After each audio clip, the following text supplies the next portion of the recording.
bachelor's degree from Ferris State University. Jim owned and operated Crippen Manufacturing in St. Louis, Michigan for over 20 years.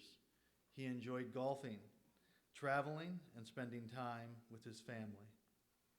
He is survived by his wife, Jackie Fleming Gasho, his children, Nicole and her husband, Jake Heilig of Winter Haven, Florida, and Jeff Gasho of Mount Pleasant. His parents, Malin and Sue Gasho of Fairview, a sister, Marlis and her husband, Robert Leip of Columbia, South Carolina, and two brothers, Lon and his wife, Glenda Gasho of Grand Rapids, and Shane Gasho, also of Mount Pleasant. He will be missed by all, including many fun-loving cousins. He was preceded in death by his mother, Miriam, and twin brothers, Todd and Scott. Roger, would you lead us in song?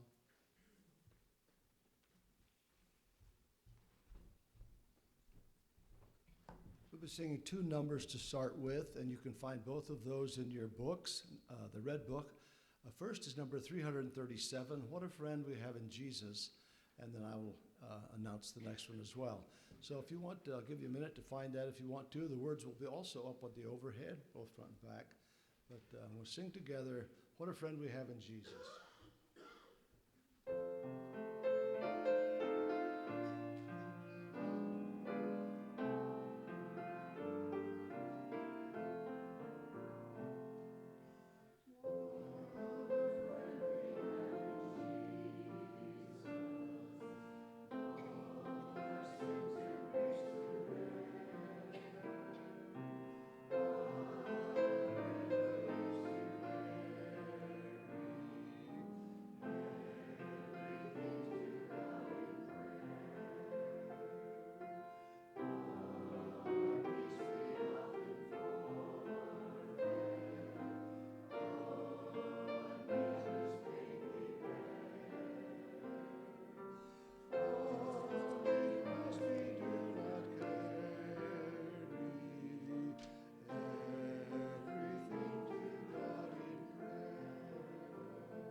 Second one is number 558, 558 in the same book. My hope is built on nothing less. And as we come to the close of this song, at the fourth verse, I probably will indicate for you to stand. We'll sing that one together and text it.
Well, I don't know about you, but I enjoy a good story.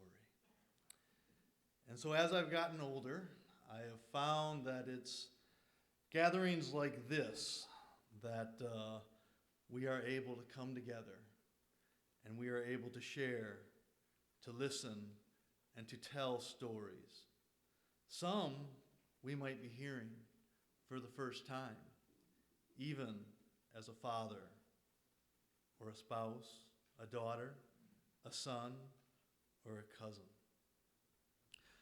So I would like to share some stories of what I have heard about Jim this afternoon. And I would also like to take a look at the story of Jacob in the Old Testament, because I think there are some parallels there between Jacob's story and Jim's story.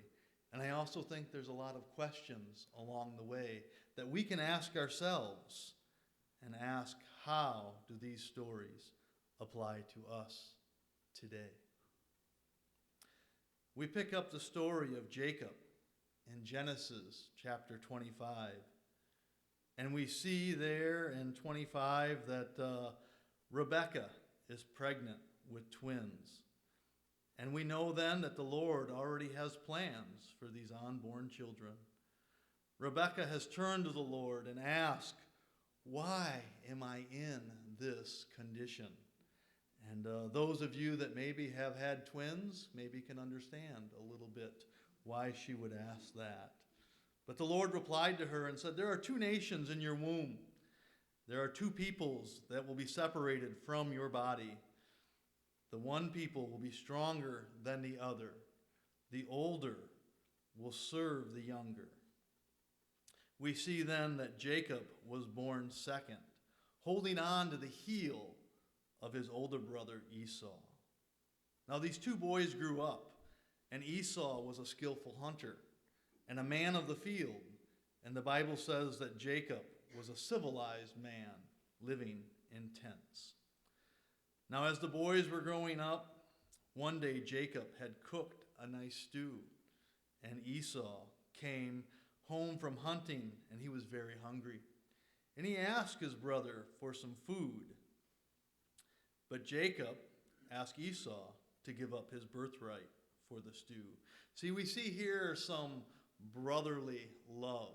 Not maybe that we'd think of with the term Philadelphia, brotherly love, but rather that older, younger brother love. Maybe some camaraderie, maybe a little bit of competition there.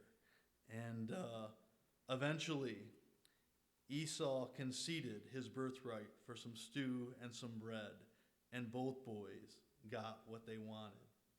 And so that leads me to my first story that I have to share about Jim, and the value that we put on things.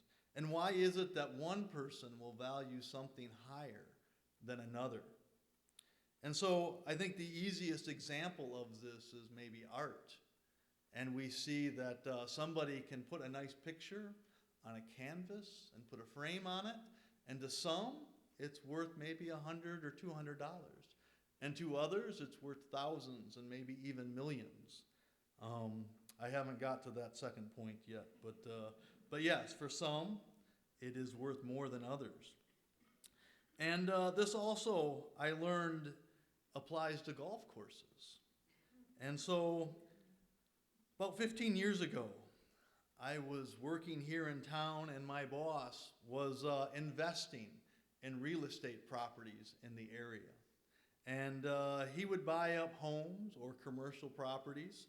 And he had learned that the Fairview Hills Golf Course was going to come up in auction, and he was pretty excited about it. And so he had plans, and so he went to the auction, and so I checked in with him later that week when I ran into him again, and I asked him how the auction went and if he purchased the golf course. And he said no, that much to his demise, some Gasho guy walked in wearing flip-flops and a Hawaiian shirt and bought it out from underneath him. Well, the truth is that it was an auction. He could have paid more, but he had decided that it wasn't worth it. And yet to Jim, it was. So we see here that some things are more valuable to others. Esau was willing to give up that birthright. Later in Genesis 27, Jacob received the blessing from his father Isaac, the blessing of the firstborn, and this troubled Esau. So in chapter 28, Esau is sent away, one, maybe to keep him safe, and two, to find a wife in a faraway land, maybe the land of his mother's brother, Uncle Laban. So on his way, Jacob spends the night and uses a stone for a pillow, and he has a dream of angels going up and down from heaven to earth. The voice of God says in the dream, "I am the Lord, the God of your father Abraham, and the God of Isaac. The land on which you lie, I will give to you and your descendants." God goes on to say, "Your descendants will be like dust of the earth, and you will spread out in all directions. And in you and your descendants, all the families of the earth will be blessed. Behold, I am with you, and I will keep you wherever you go, and I will bring you back to this land, for I will not leave you until I have done what I have promised to you." Well, Jacob woke up and said, "Surely this is a gateway to heaven. If God will keep me safe and bring me back to this place, then the Lord will be my God." And so a question I have for us today is, do we trust God to lead us, to provide for us, and to finish the journey that he has put us on? In Genesis 29, we see that Jacob meets Rachel, and it's love at first sight. And Rachel ends up being Uncle Laban's daughter. And so Jacob makes a deal with Uncle Laban to work 7 years for Rachel's hand in marriage. So the two men agree, and the 7 years go by. And it's time for the marriage ceremony. And after the marriage ceremony, Jacob learns that he's really married to Leah, Rachel's older sister. So he confronts Laban, and the two strike up another agreement. And a week later, Jacob is married to Rachel for another 7 years of labor. Here we see that life doesn't always go the way we planned. We see this in Jacob's life, and maybe we can see this some in Jim's life also. Are we like Jacob and Jim? Are we able to find ways to pick up the pieces and to continue striving forward? Do we stay faithful to the journey God has placed in front of us? Genesis 30, we see Jacob taking care of Laban's flocks, but he's also learning to grow his own. See, he's learned the business of shepherding, and he's doing it quite well. Jacob's deal with Uncle Laban, and now father-in-law, was that Jacob would get all the multicolored sheep, the striped and the spotted ones, and Laban would get the solid colored ones. Jacob learned how to have the sheep mate at the watering place so that there were more striped and spotted sheep born than the solid colored ones. And so his flocks grew rather quickly. Another story I have heard about Jim is that in high school, Jim was encouraged to invest in the stock market in an economics class. They were, as my understanding goes, divided into groups, and they got to choose where and how to invest money. And the folklore goes that Jim's group ended up making money in that process. Are we like Jacob and like Jim? Do we learn the business, and do we take advantage of the opportunities that are right there in front of us? Do we learn to make the most of them? Later in Genesis, in chapter 32, we see Jacob preparing to meet his brother Esau. See, it was time to take his family and his herds back to the homeland.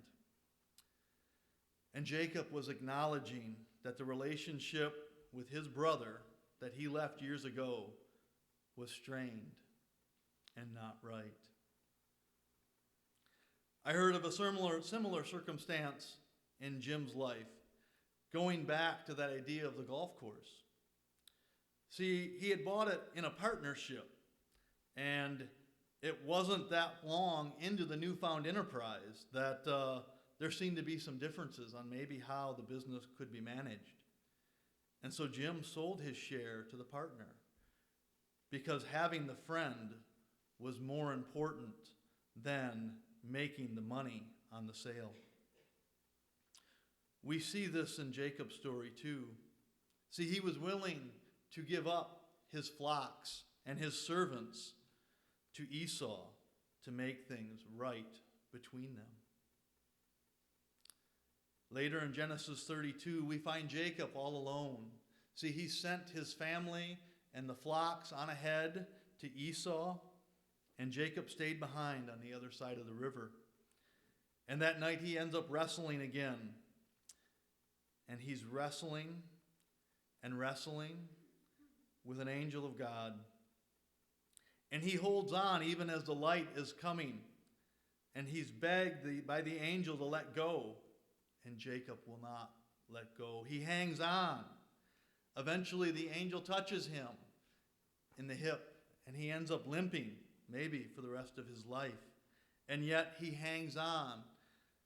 Requires a blessing. And so he is blessed. Are we willing to wrestle? Are we willing to hold on for the blessing? Are we willing to allow that blessing to change the way we live out our lives day by day?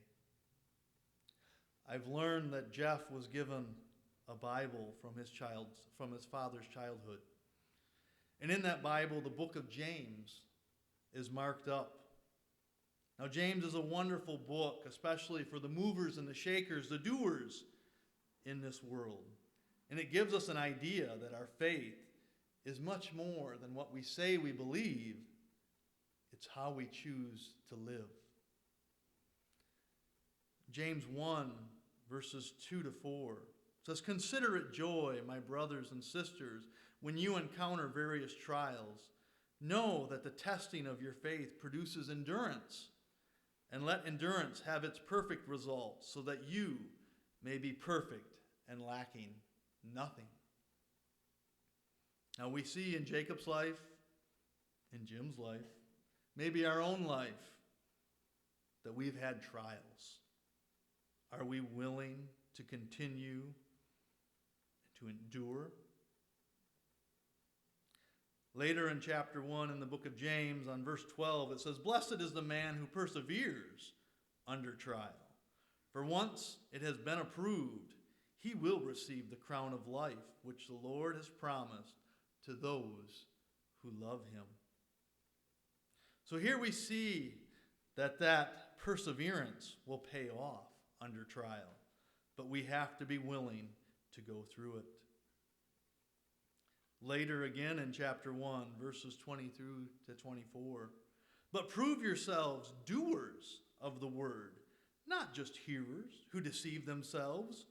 For if anyone is a hearer of the word and not a doer, he is like a man who looks at his natural face in the mirror.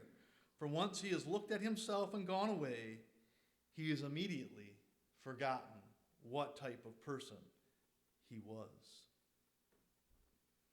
Do we too quickly forget who we are in this journey? And the last verse I'd like to talk about in James is chapter 2, verses 14. What use is it, my brothers and sisters, if someone says he has faith, but he has no works? Can his faith save him? And so we see this idea that our faith has got to be much more than what we say. It is what we actually live out every day.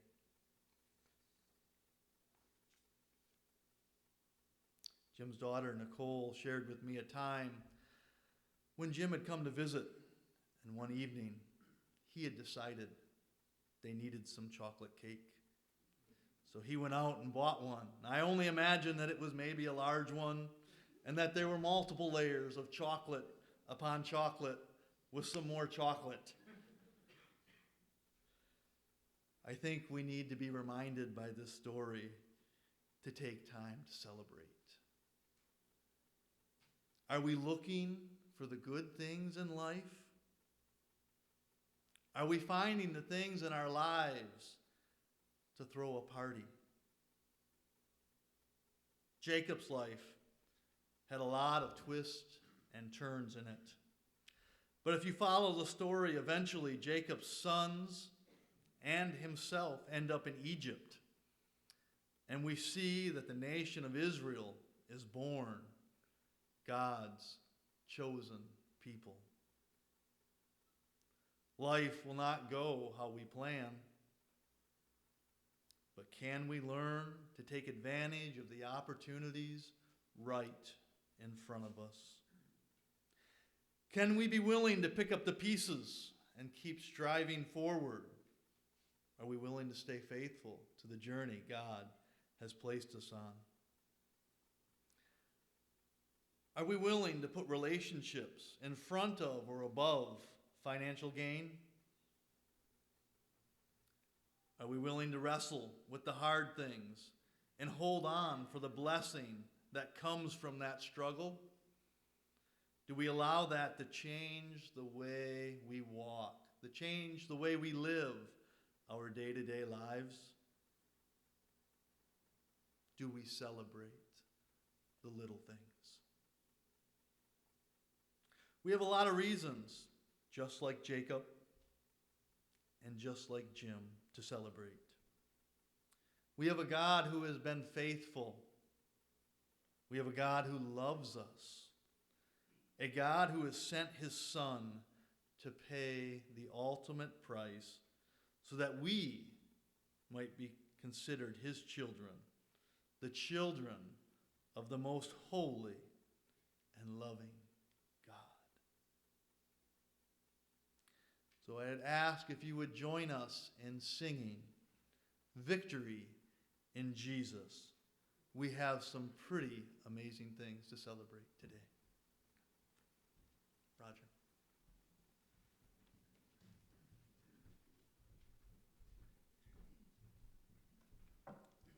And would you stand with me as we sing Victory in Jesus?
time of open mic. And so we have a couple of family members that would like to start this off. And then if you've got something you'd like to share, please just raise your hand and we will get a mic to you. Thank you. Hi, I'm Nicole Gasho-Heilig. I'm Jim's daughter. Oops. I thank you for being here. I wanted to talk, and it's not working very well, but I did want to share. I was struggling with figuring out the right thing to say or the right memories to share, and just, it's a lot.